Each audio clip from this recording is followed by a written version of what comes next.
Mesdames et messieurs, bonjour et merci si vous nous rejoignez sur votre journal de 15 heures au sommaire de l'actualité.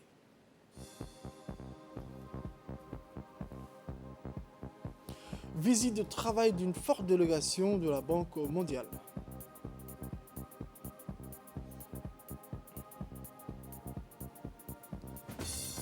Cérémonie de lancement de la stratégie accélérée de la vaccination du Covid-19. Et enfin, pour la scène internationale, ordre du jour, lutte contre le changement climatique et contre la pandémie du coronavirus à l'Assemblée générale de l'ONU. Merci encore, mesdames et messieurs, de nous rejoindre sur cette édition dès 15 heures. On commence avec l'actualité du jour. Le ministre de l'Économie et des Finances a tôt ce matin reçu dans son cabinet une importante délégation de la Banque mondiale avec à sa tête la directrice générale Marina Weiss. Accompagné par M. Stéphane, le directeur des stratégies et opérations de la région MENA, M. Nadir Mohamed, directeur en charge du département de la croissance équitable, de la finance et des institutions, M. Robert Bou, directeur régional adjoint, et de M. Rick Emery, économiste principal chargé de Djibouti. Cette mission s'inscrit dans le cadre des consultations régulières de la Banque mondiale avec les autorités djiboutiennes sur les programmes de développement du pays. Plus précisément, cette mission a objectif de discuter du nouveau cadre de partenariat du groupe de la Banque mondiale ainsi que de la mise en œuvre des cadres des politiques de financement de développement durable dans le cadre du guichet de l'Association internationale du développement IDA. Il a été question de renforcer le partenariat entre la République de Djibouti et la Banque mondiale.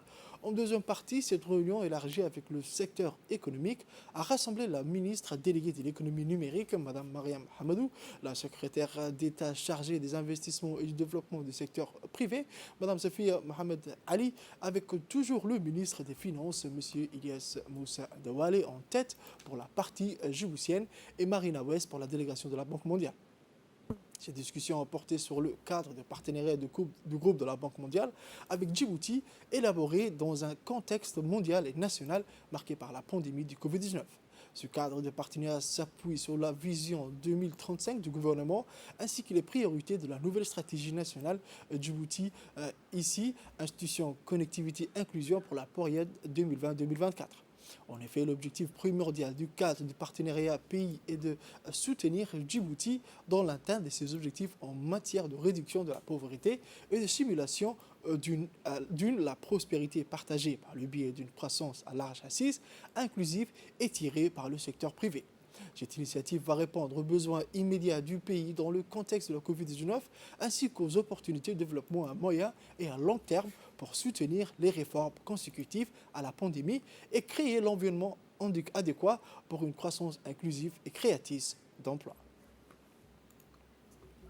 La directrice régionale de la Banque mondiale, Mme Marina, a dans ces quelques mots souligné le caractère hautement important de cette réunion. Travailler en étroite collaboration avec Djibouti et vous apporter nos expériences et connaissances sur des questions relatives au secteur privé, la diversification économique, mais aussi la croissance inclusive sont à l'ordre de cette journée, a-t-elle déclaré. Nous répondrons aux besoins immédiats, a-t-elle ajouté, plus loin du pays dans le contexte de la Covid-19, ainsi qu'aux opportunités de développement à moyen et à long terme pour soutenir les réformes consécutives à la pandémie et créer l'environnement adéquat pour une croissance inclusive et créatrice d'emplois. À présent, la ministre déléguée de l'économie numérique et de l'innovation, Mme Mariam Hamadou, a présenté les axes prioritaires de l'économie numérique. La stratégie d'inclusion, de connectivité et d'institutions sont amenées à jouer un rôle déterminant dans le développement socio-économique de Djibouti, a-t-elle mis en exergue. Plus loin, elle a précisé que cela est indispensable au succès de la stratégie nationale du pays, Vision Djibouti 2035. Plus de précisions avec la ministre. La promotion de l'économie numérique, le développement de la digitalisation et de l'innovation, vous savez, offre au pays des opportunités et génère de la valeur ajoutée. Et les objectifs du ministère consistent à mettre l'accent sur l'accomplissement du président, de numériser les pays, de renforcer la bonne gouvernance institutionnelle, de simplifier les procédures administratives et de sécuriser les systèmes d'information. Surtout, l'objectif principal, c'est de réduire les coûts et les délais. ce qui concerne la digitalisation. Et de mettre en place une plateforme d'échange entre l'administration et au final développer des applications. Cette politique de promotion de l'économie numérique s'inscrit dans la stratégie gouvernementale, la vision Djibouti 2035 et notamment dans le nouveau plan, deuxième plan opérationnel de la vision Djibouti ici. À travers le développement de nouveaux secteurs créateurs de richesses et d'emplois et de l'inclusion sociale. La volonté du ministère est de vulgariser le processus d'utilisation de nouvelles technologies sur l'ensemble du territoire, de doter l'ensemble des structures nationales de prérequis techniques et technologiques essentiels à leur efficience à travers des formations, de préparer le positionnement stratégique et technologique du pays en termes numériques à l'échelle régionale et internationale. Quant à la secrétaire d'État chargée des investissements et du développement du secteur privé, Mme Safia Mohamed Ali, a souligné l'importance que joue le secteur privé dans l'économie nationale et les voies et moyens que son ministère s'est fixé pour faire de celui-ci un secteur porteur de croissance. Mettre en avant les avantages comparatifs que possède notre République et nous allons communiquer à travers. Nous avons déjà commencé le travail avec un début de travail avec le PNUD et nous allons élaborer une plateforme qui sera et un site internet qui sera évolutif afin de communiquer pour les entreprises locaux et les investisseurs internationaux qui découvriront nos avantages comparatifs pour les attirer vers la République de Djibouti. Nous allons également mettre en avant les banques de projets sur ce site internet afin que les entreprises qui sont principalement tournées vers le secteur tertiaire se développent, soient axées vers le secteur primaire et secondaire qui n'est pas exploité. C'est avec une joie non dissimulée que le ministre de l'économie et des finances, M. Ilyas Moussa Dawale, a recueilli l'équipe de la Banque mondiale. Le ministre a déclaré que Djibouti compte faire de son secteur privé un pôle de croissance. Un des dossiers très importants, on va discuter avec l'équipe de AFC aussi, c'est de mieux organiser, de restructurer le dialogue national, public-privé. On a un haut conseil national du dialogue public-privé où tous les deux, nous avons un rôle important à jouer, mais avec nos partenaires aussi du ministère du Commerce, du ministère du Budget. Et donc, tout le dialogue entre l'État et le secteur privé doit s'organiser autour de cette plateforme, dont le forum annuel est présidé par le président de la République. C'est un autre agenda aussi, on aura besoin vraiment de nous aider parce que tout le travail, un secrétariat technique, stratégique, le suivi et évaluation de ces dialogues et de ces délibérations, ça revient au ministre Safia aussi. En parlant de la promotion des investissements et de la diversification de l'économie, les principaux objectifs que nous recherchons également à travers le ministère de la promotion des investissements, c'est d'aller vite dans la diversification, y compris de nos partenaires. Les années à venir seront très importantes pour nous, pour diversifier non seulement notre partenariat économique et commercial, dans un premier temps, de l'ouest vers l'est, mais à partir de maintenant, vers l'est, à aller vers le sud-ouest. Et en tout cas, d'élargir nos relations avec l'Asie ou avec l'Est était principalement limitées au jour d'aujourd'hui au Japon, mais surtout à la Chine.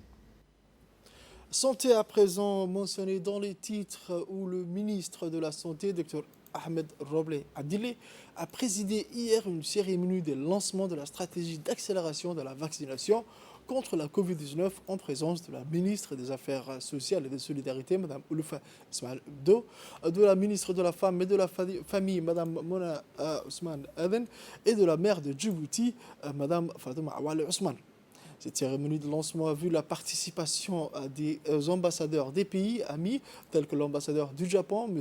Otsuka Omio, l'ambassadeur de France à Djibouti, M. Arnaud Giwa, et l'ambassadeur des États-Unis à Djibouti, M. Jonathan Pratt, mais également l'ensemble des représentants des organismes du système des Nations Unies, à l'image de la représentante du PNUD, Mme Fatima El-Cher, de la représentante de l'OIM, Mme Stéphanie Devio, de la représentante de l'OMS, Dr René, de la représentante de l'UNICEF, Mme Melva Johnson, et de la représentante du FUNIAP, Mme Aïcha Ibrahim, ainsi que plusieurs représentants d'organisations nationales, régionales et internationales.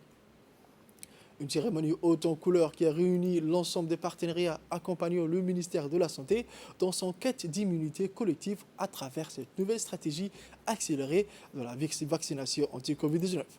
À noter ainsi que le ministère de la Santé a mobilisé plus d'1 millier d'acteurs communautaires qui seraient fortement impliqués dans cette vaste campagne vaccinale. À cet effet, le ministre de la Santé a indiqué que ce plan d'accélération de la stratégie vaccinale intervient à un moment crucial caractérisé par la menace imminente et réelle d'une troisième vague épidémique et de ses variants encore plus transmissibles qui a gagné toute la région. Il s'agit, a-t-il affirmé, d'une nécessité d'autant plus justifiée au regard des statistiques actuelles qui font état d'une hausse croissante des cas positifs de contamination dans notre pays. Cette nouvelle stratégie inclusive sera structurée autour d'une campagne intensive de sensibilisation et de vaccination, s'appuyant sur une approche communautaire afin d'obtenir l'adhésion massive de notre population. Le ministère de la Santé disposera également des cliniques mobiles de vaccination Covid-19 qui vont sillonner tous les quartiers de la capitale, mais aussi dans les régions de l'intérieur pour vacciner le plus grand nombre et le plus rapidement possible.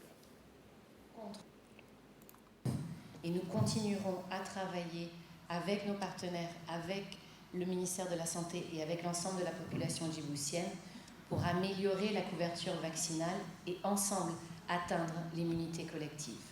C'est donc un effort collectif qui est nécessaire pour tout fin afin que rapidement nous puissions retrouver de gestes oubliés. 65 000 doses ont déjà été administrées à Djibouti grâce au travail sans relâche du ministère de la Santé. Mais il faut en faire plus, beaucoup plus afin de protéger de chacun d'entre nous.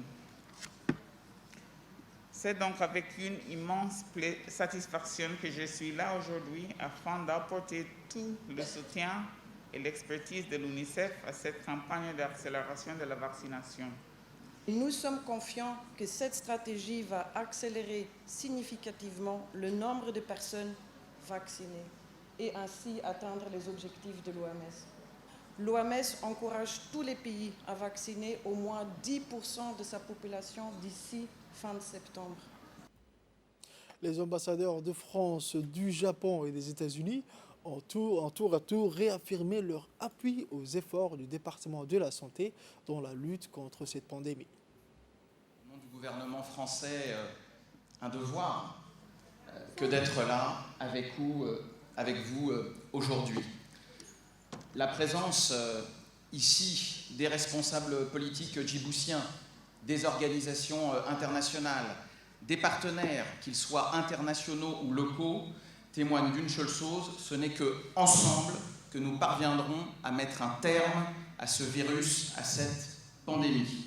Je suis très fier en tant qu'ambassadeur du Japon ici que mon pays a contribué à la promotion de Covid en tant qu'un pays de contributeur, le deuxième grand pays et à travers le système de Covid.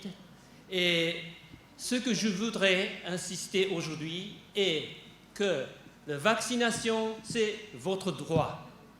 Et je veux reconnaître aussi le ministre de la Santé pour les décisions très importantes de décentraliser le programme de vaccination pour amener le vaccin à l'intérieur du pays. Donc, merci beaucoup pour cette décision. Pour sa part, la ministre des Affaires sociales et des Solidarités a souligné la nécessité de sensibiliser la population djiboutienne sur les bienfaits de la vaccination contre la Covid-19.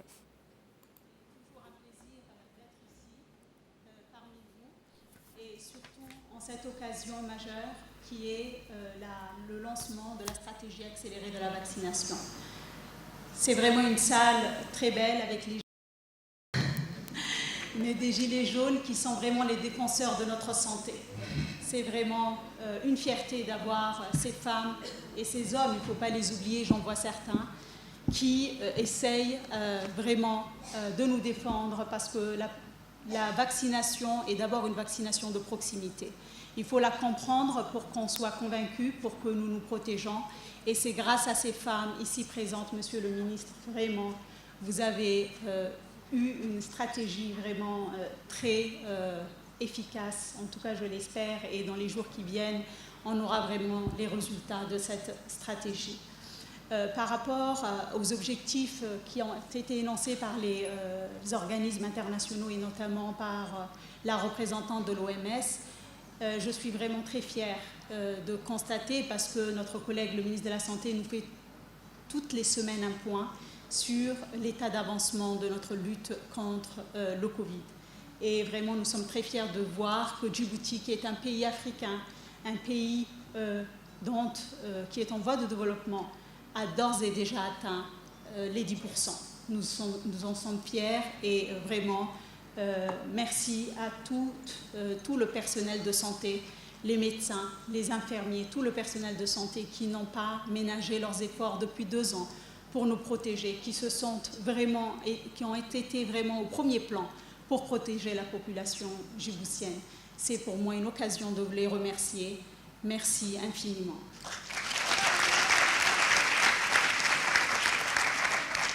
Je voudrais tout simplement toucher 3 points. D'abord, la prévention. La prévention est avant tout, et elle est capable de faire des miracles. Parce qu'en français, on dit « mieux vaut prévenir que guérir ». Il y a aussi, cette prévention, elle est vraiment importante, mais elle est également conditionnée si nous avons les moyens de vacciner toute notre population. Et aujourd'hui, encore une fois, nous sommes fiers d'être djiboutiens parce que Djibouti a rendu accessible non seulement le vaccin à tous les Djiboutiens, mais également aux réfugiés, comme l'a souligné la représentante vraiment du HCR. Et pour nous, les réfugiés sont et font partie de notre population puisqu'ils vivent avec nous. Et s'ils sont protégés, notre population est également protégée.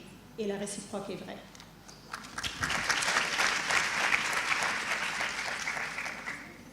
La troisième chose, donc la deuxième c'était l'accessibilité du vaccin, mais la troisième chose c'est vraiment les idées reçues, vraiment des lobbies qui se battent pour ne pas que ces populations se vaccinent, pour ne pas que notre population soit en bonne santé. Ils diffusent dans les réseaux sociaux des idées reçues sur le vaccin. Seulement, nous à Djibouti, on est une population croyante. On est une population croyante et comme dit dans notre religion, dans l'islam, dans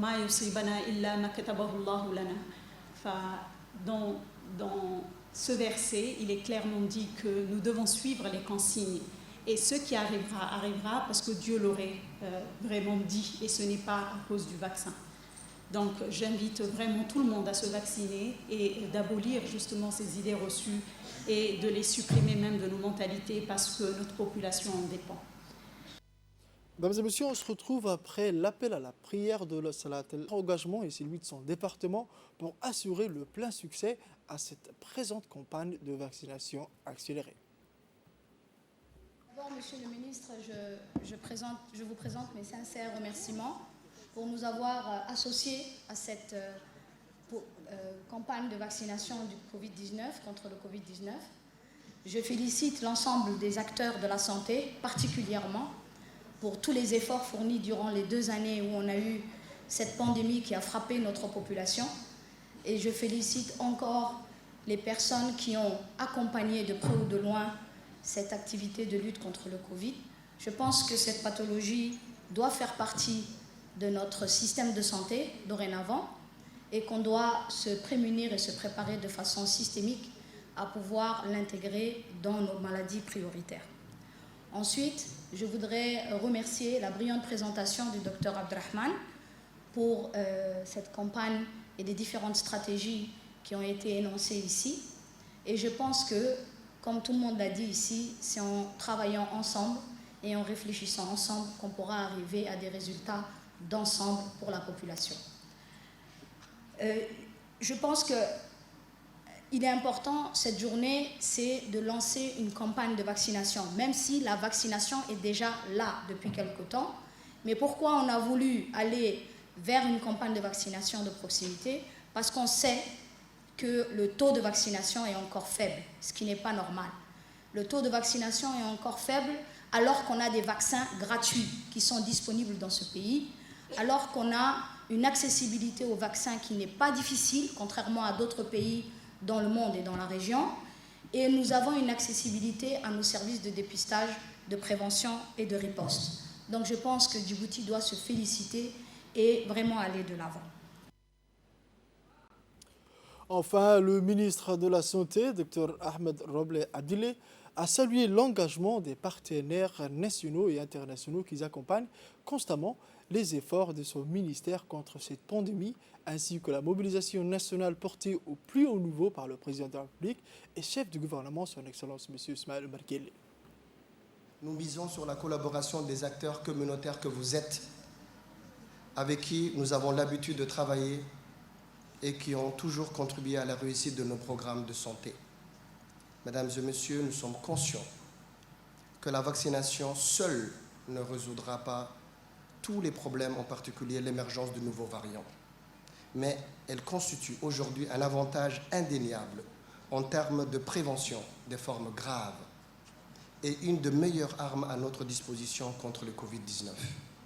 La lutte contre cette pandémie exige une réponse globale et nous sommes à pied d'œuvre pour reconfigurer la filière de soins et notamment hospitalière pour la prise en charge de cas graves, pour renforcer la surveillance des points des entrées de notre pays et surtout pour inciter la population à se réapproprier les gestes barrières.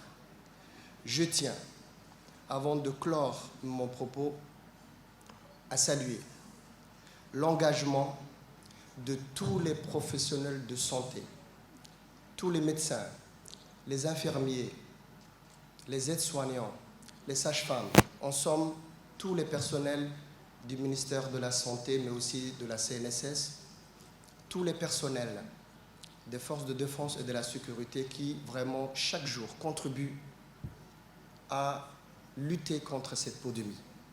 Je salue également les ambassadeurs qui sont présents ce matin ici, malgré leur agenda très chargé.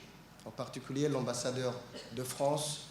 Cher ami, je vous remercie d'être venu. L'ambassadeur également du Japon, je vous remercie. Et l'ambassadeur des États-Unis, je vous remercie également. Également, mes remerciements vont à tous nos partenaires nationaux, mais aussi surtout internationaux. Et je disais tout à l'heure, j'ai des grandes dames qui sont autour de moi. Je voulais parler de la représentante de l'OMS, la représentante de l'UNICEF, la représentante de l'OIM, la représentante du PNUD, la représentante du FNUAP. Ce sont toutes des dames qui sont à mes côtés et je suis très fier vraiment de faire avancer la santé. J'ai beaucoup de chance, je sais. J'espère qu'elles vont rester avec moi. Ne me dites pas que vous allez aller dans un autre pays. Elles vont rester avec moi et ensemble nous allons, je l'espère, promouvoir la santé à Djibouti. Ces partenaires qui accompagnent les efforts du ministère de la Santé de façon constante, les défis sont encore nombreux et nous savons compter sur votre appui. Je vous remercie. Salam alaikum wa rahmatullahi wa barakatuh. En marge de la cérémonie, le ministre de la Santé, Dr Ahmed Roble, a procédé au lancement des activités des cliniques mobiles de vaccination contre la Covid-19 qui seront chargées de sillonner les quartiers de la capitale afin de fournir les vaccins aux plus proches de la population. En collaboration avec les autorités communales, avec l'appui de ses partenaires techniques, le ministère de la Santé va déployer ces cliniques mobiles de vaccination au moyen d'un planning de passage dans tous les quartiers de la ville de Djibouti afin de rapprocher davantage l'accès aux vaccins à toutes les personnes de plus de 18 ans. Cette stratégie de vaccination de proximité concernera également les régions de l'intérieur à travers la mise en place des unités d'immunisation en vue d'étendre au maximum la couverture vaccinale sur toute l'étendue de notre territoire.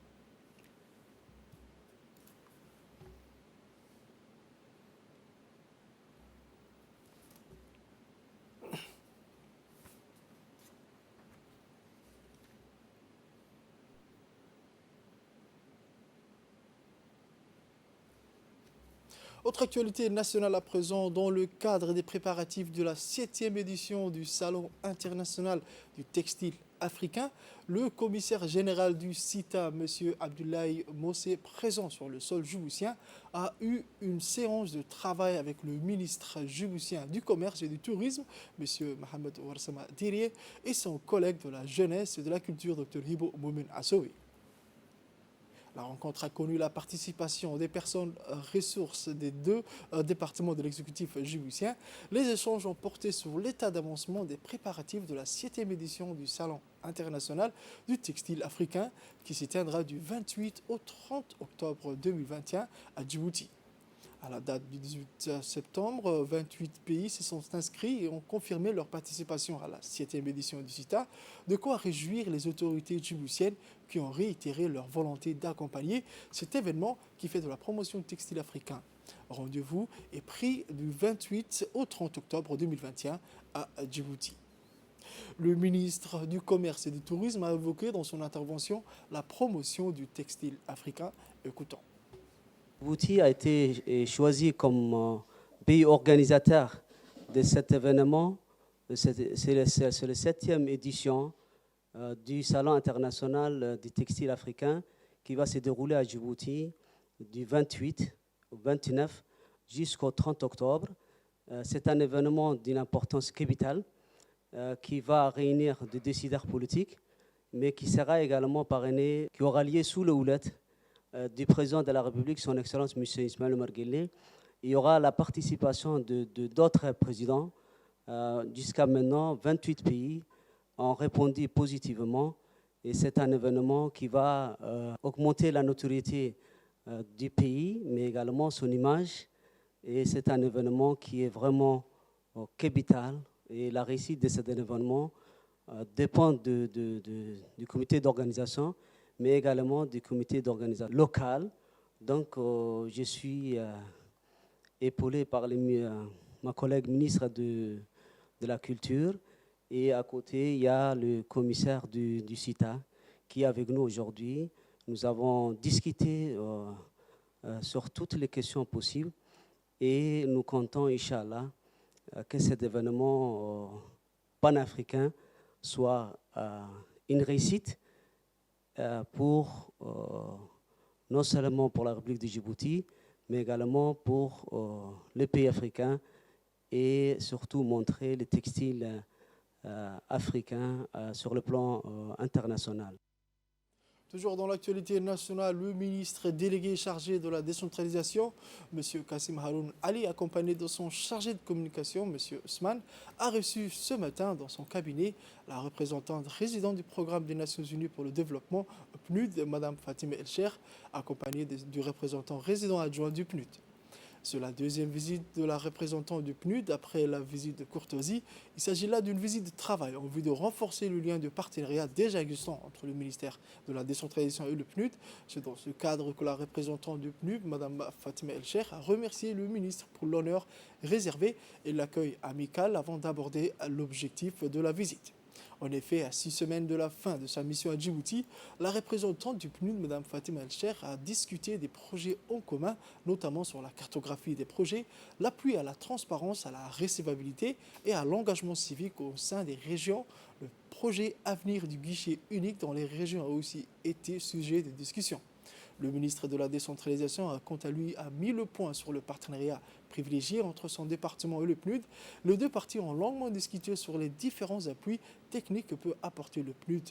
Le PNUD est un partenaire sûr et fiable sur lequel mon département peut compter, a commenté en substance le ministre. Le gouvernement de Djibouti est engagé à mettre en œuvre la politique tracée par le président de la République, son Excellence M. Ismaël Omar Guelleh, en matière de la décentralisation, et mon département est plus que mobilisé à veiller à sa bonne application, a-t-il ajouté. La représentante du PNUD a pour sa part félicité le ministre pour la redynamisation des activités ayant trait au développement depuis son avènement à la tête du département de la décentralisation et elle l'a invité à aller s'habiller dans le cadre du projet Rising Djibouti. Les deux parties se sont convenues à raffirmer davantage leurs relations. Passons aux actualités internationales à présent. Comme mentionné dans les titres, les dirigeants mondiaux reviennent cette semaine au siège des Nations Unies à New York pour une assemblée générale dont les préoccupations premières seront la lutte contre le changement climatique et contre la pandémie du coronavirus, laquelle a contraint l'an dernier le rendez-vous onusien à se dérouler en mode virtuel. Alors que la crise sanitaire fait toujours rage et que la question de la répartition des vaccins dans le monde fait encore débat, environ le tiers des 193 pays membres de l'ONU ont prévu de transmettre une nouvelle fois leur déclaration par vidéo. Les chefs d'État et de gouvernement et les ministres des Affaires étrangères des autres pays membres ont quant à eux l'intention de se rendre à New York en dépit des efforts des États-Unis pour les en dissuader en raison des craintes liées à la propagation du coronavirus. Joe Biden compte parler en personne devant l'Assemblée en cours de ce qui constituera sa première visite aux Nations Unies depuis son arrivée à la présidence américaine en janvier dernier. Du fait de la pandémie, les délégations présentes à l'ONU seront limitées en nombre et la population des événements organisés en marge de l'Assemblée générale seront virtuels ou en format hybride. C'est tout pour cette édition des 15e, mesdames et messieurs. Merci de l'avoir suivi et restez avec nous pour la suite du programme.